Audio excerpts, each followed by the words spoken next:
I'm here to talk about use testing to develop better software faster. This talk is based on an article that I wrote for 97 Things Every Java Developer Should Know. And I had a really hard time saying everything that I wanted to say in, 550 words maximum. So I figured, I'll take 45 minutes or so to talk about it. And I still had to cut a bunch of stuff. So I hope that I can tell you at least some of the things I think you should know. I'll probably tell you a lot of things you have already heard before. But I've seen some of the tests out there, and this is how they make me feel, or the lack of tests even. I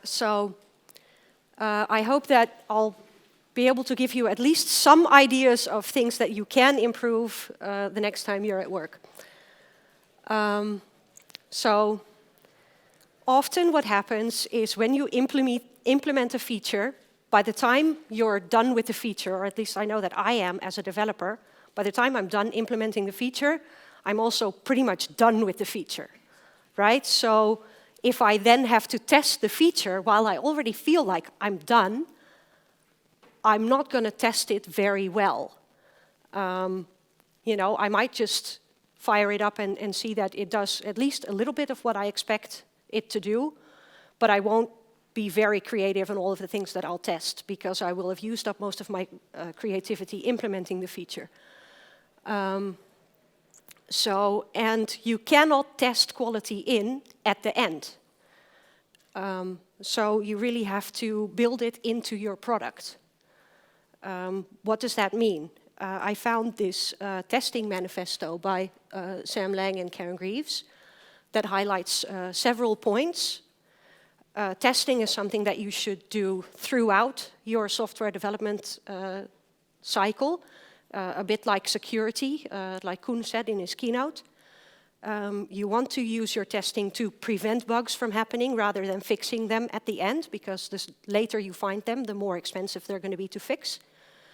You really want to work on your understanding and having a shared understanding rather than have a checklist of things that you want to verify. You want to make sure that you're building the best system, and you want it to be a team responsibility. If an incident happens in production, I've sometimes heard people ask, why was that not tested? That's the wrong question. Why was it there in the first place? The tester didn't create that bug. I learned the concept of building quality in from Lisa Crispin and Janet Gregory, who wrote books on agile testing. And Janet wrote a blog post on holistic testing, where they give you some ideas of testing activities that you can do during the software development lifecycle, and what you can do in each of the different states. And again, that's like the security activities that Koen mentioned in the keynote earlier today. So I'll discuss some of these, but not all. So what I'm saying is, if you want to build quality into your product, you will have to perform testing activities throughout the software development lifecycle. And you want to make sure that you are getting the right feedback at the right time. So that you know that you can commit your code, that you can merge your branch, that you can deploy it to an environment, that you can release it to production, and that you feel confident in doing so. So when do you start with testing? Ideally, you start during refinement of a story even, by asking questions. I've had stories that were really high-level descriptions of what a system should do, that included things like, if this condition is met, then this should happen. So that raises for me a lot of questions. What if that condition is not met? What, does nothing happen? Does something else happen? What other conditions are there that we need to take into account? And just asking questions and making sure that I understand what the feature is supposed to do. And thinking of scenarios or test cases of how to test that, or if you're speaking with business people, it helps to call that an example, because we can have a discussion about what a scenario is or what a test case is. But can you give me an example of how it will be used? Can you give me an example of how a different user would use it, and things like that? Like I said, it's hard to test quality in at the end. So at least think about what you're going to test before you start building, because just asking those questions and thinking about it will help you better understand the solution you're supposed to build and come up with a better solution and make sure that you didn't forget things. Of course, you can do this in a more formal way by doing TDD or BDD, so test-driven development or behavior-driven development. I have to admit I don't use TDD as much as I should. Probably goes for many people. Sometimes it's doing something that you've done a million times before, so you just sort of do it and then test it after. But I especially like using TDD if I'm not exactly sure how I'm going to implement it, but I have a rough idea of what the behavior should be. But mainly if I'm fixing a bug, I love using TDD by writing a test that makes sure that I understand what the bug is and that I can reproduce it. And then if I have the test in place, I can fix the bug and see my test turn green, which is always nice. And then if I have the test in place, I also make sure that it, don't do that, that it stays dead. But in addition to understanding what your application should do, also think about what could possibly go wrong. And this is something that not all developers are good at. If you're lucky, you will have great testers who come up with this stuff. And what can possibly go wrong, think about in the big picture, if we implement this feature incorrectly, what's the worst headline that could happen for our company that we want to avoid? Or if we build this feature, how could it be abused? Koen also mentioned the abuse cases, and don't just think in terms of hackers, but also in terms of what if you have an abusive partner or a stalker X, or how can this feature be abused to make life worse for people rather than better? Like I said, testers are way better at coming up with what could possibly go wrong. So I really recommend this blog post by Elizabeth. Have I tried enough weird stuff? And she explains like how they were building a feature and how they thought of all the things that they could test about it. Some of them are search for falsehoods developers believe about one thing or another. Names. Time is a fun one. Email addresses, if you've ever filled a form built by a developer in a different country, for example, the US, but you fill a Dutch address, they need you to fill a state, because it's important in a US address, but it's irrelevant in a Dutch address. So think about these things, of course, relevant to whatever domain you're working in. If you want some fun examples of inputs that might show you what you forgot to implement in your application, there's the big list of naughty strings, which has all kinds of fun input that might break your application. And one of my favorite sources of fun inputs is also this Twitter thread of a QA walks into a bar and orders a bunch of weird stuff. I will post the slides afterwards. So there's the thread, and there's a blog post based on this thread, which highlights the best responses. But it's just a bunch of testers coming up with all kinds of weird stuff. And at a certain point, the InfoSec people find the thread, and they start SQL injecting the bar, etc. So if you want some ideas of, what could possibly go wrong, these are some good points to start. In addition to thinking about what are we going to test, both in terms of this is what it should do and this is what it shouldn't do, think about how you are going to test this. How are you going to interact with your application to insert your test data, to perform the actions on the applications, to make sure that you're logged in. I worked in a bank where we had to have cards connected to be logged in. So if you want to do test automation, you have to find a way around that. I think we worked on a single sign-on at some point as well. Someone in the audience here who's an ex-coworker helped us figure out some single sign-on stuff so that we can automate a portal. that we were working on. Thanks, Leon. Great example. So think about that. I'm hoping people have seen the test pyramid.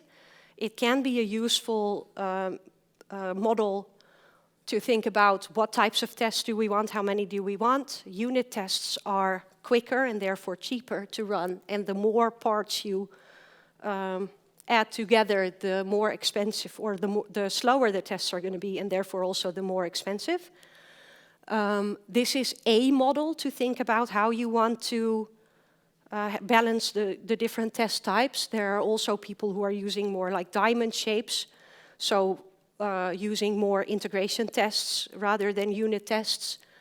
I found blog posts both on why unit tests are a scam and why integration tests are a scam. So, pick whichever flavor you like, as long as you test your code. And make sure that they are fast. So for business logic that takes a bunch of inputs to calculate something or determine a status or whatever. For example, if you work in a web shop and you need to determine the status of an order, I like to have this inside one class or inside one function so that I can test all of the different scenarios with different inputs and calculate the correct status without having to spin up a Spring context and talk to actual services to get all of this information. Because I can test the logic much quicker. But of course, you still want to do some integration tests and make sure that your application runs and that you are able to get the data from those different services. Because you might know this guy, I think he's spoken here a few times. If you have units that are all well tested, it doesn't mean that they will play well together.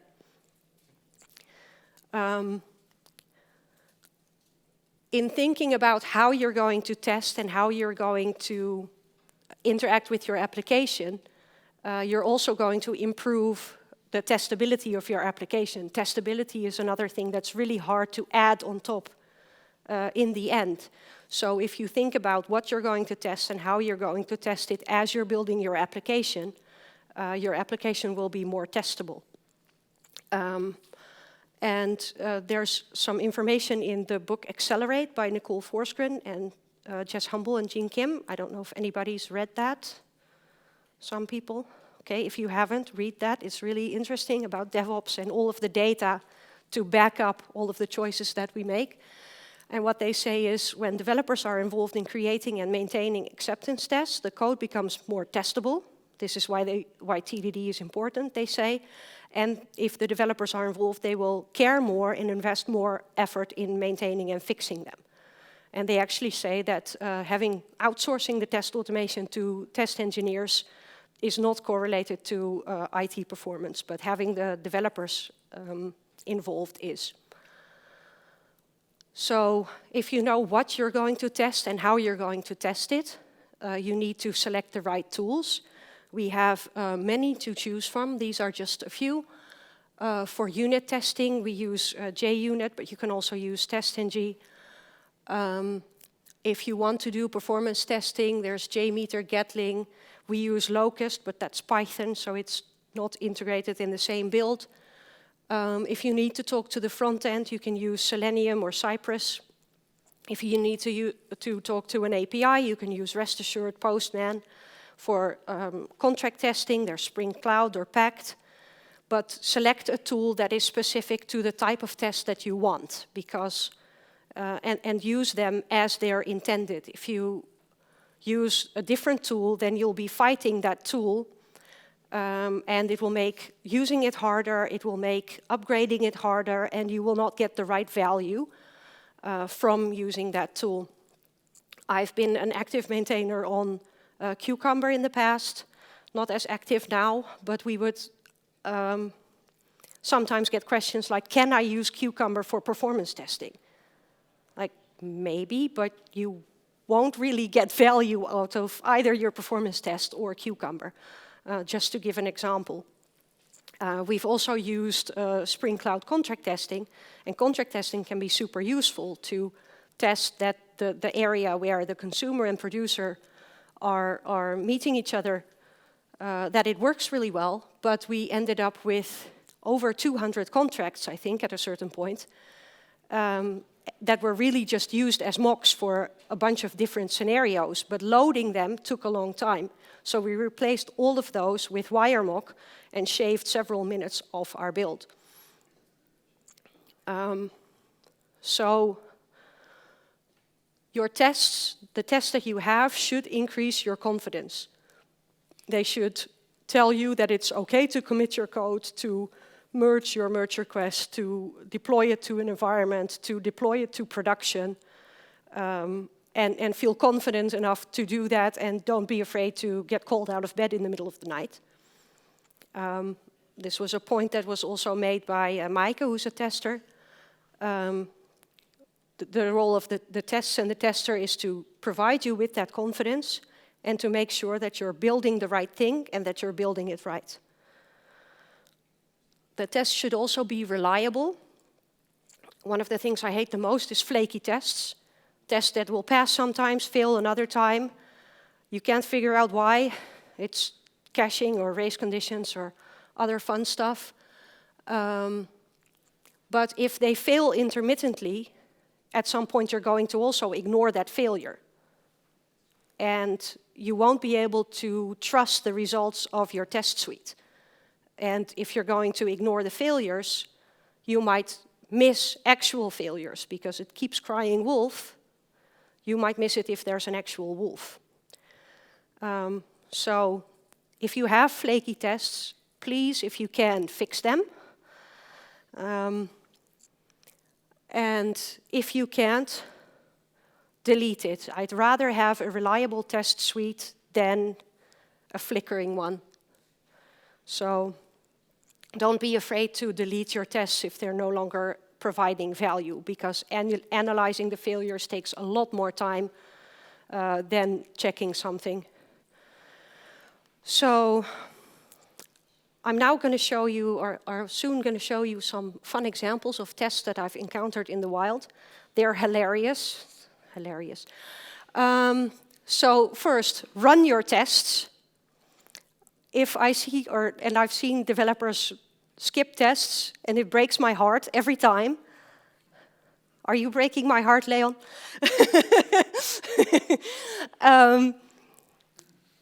And the reason cited most often is, but they take too long to run. That's your actual problem that you should be solving. I can tell by your face that you know. So another fun one, the tests didn't pass, so I disabled them. Sorry, let me just have a sip of water. I found some hilariously disabled tests. Again, hilarious.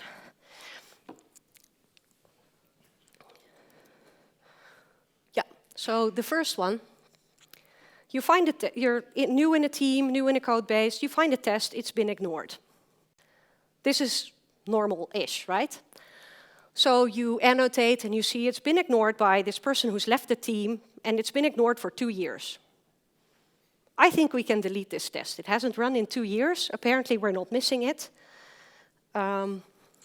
Another thing, if you're using ignored, that's JUnit 4, you might want to use, this is hard, disabled.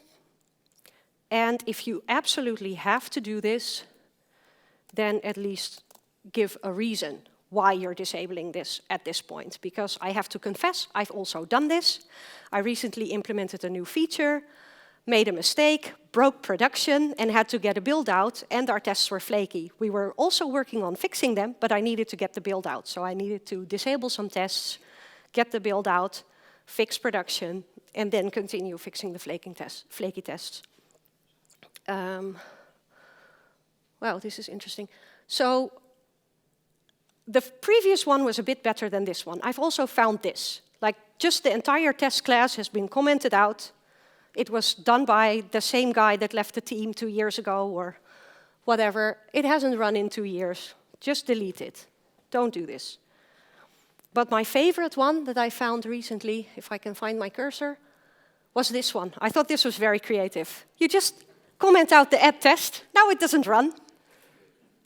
It was commented out 4 years ago. Please don't do that. Thank you. So if you want to do something fun tomorrow when you get back to work, search for @ignore or @disable. See how long they've been disabled. If it's been a long time and they don't work anymore, delete them. If they're commented out entirely, delete them. So, main point, never trust a test that you haven't seen fail. I see several people nodding. This happens. We had a discussion earlier today, especially if you have code coverage as a metric, then people will end up writing tests just to hit the right code coverage. Oh, I also see several people nodding, and now I'm a little bit sad. You end up writing tests that don't have any asserts in them, or that test getters and setters. Let's see, I think I had some... so just a test without any asserts is fun. This one is also fun. Assert that. This will never fail, because it doesn't actually assert anything. You need to assert that it's equal to something, or whatever. I recently found one of these in a code review, by the way, so I quickly added it to the examples. A failing test. A failing test is nice, but it should tell you exactly what's wrong, and it should tell you quickly. We discussed getting the right feedback at the right time. But analyzing failures is expensive. It takes a lot of time to figure out even what should it be doing, why is it failing. So it helps if it can tell you quickly, this is what's wrong. So, actual example, my husband's also a software developer. He gave me this one. He's like, I just found this in a test, and oh my God. So this will, when you run it, let's see if I can do that in sort of backwards. So if I run this, it will fail, but it will tell me it's supposed to be true, but it's false. So it doesn't actually tell me what the expected value is or what the actual value is. So I hope this works. Why doesn't it work? Yes, there you go. Instead, use an assert equals that it should be this value or and is another value. If we rerun that, then at least it will tell me this was the expected value and that's the value that we got. I always forget which is the expected and which is the actual. So you can also use matchers to make it a bit more fluent, or fluent assertions or whatever. Each test should test only one thing. Again, that will help you narrow down exactly what's wrong. But also, if you have a test that tests multiple things in a row, if the first part fails, you don't know if the rest of it still works or not. So, let me close that.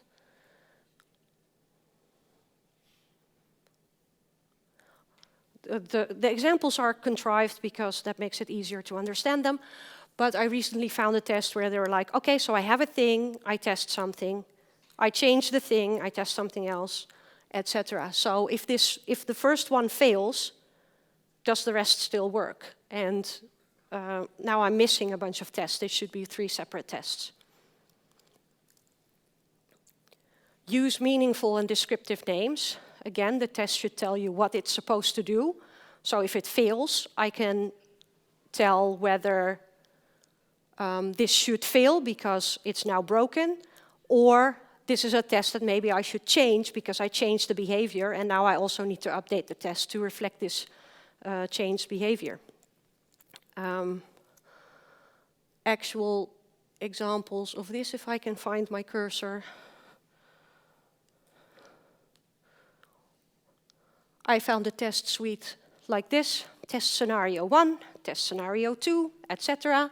So if that fails, I have no idea what's wrong. I have no idea what it's supposed to do even. And yes, I can read the test to see what's going on, but it's helpful if you write a clear name of this is what it should be doing.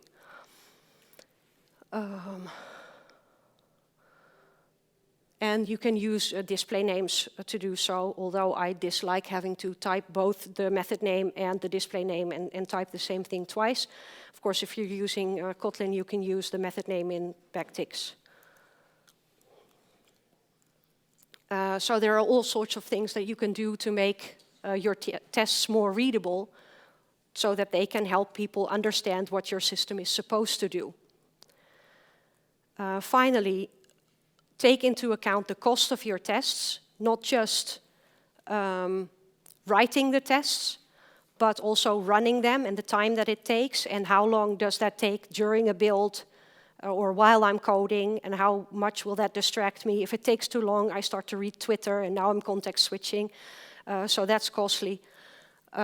If they fail, I need to analyze them, that's costly. So take all of that into account and make sure that the cost of your tests are worth the value that they provide for you. And our coworker Bart said this at the last JFall, test code is as important as your production code. Yeah, so the TLDR of it is, please test your code. Thank you.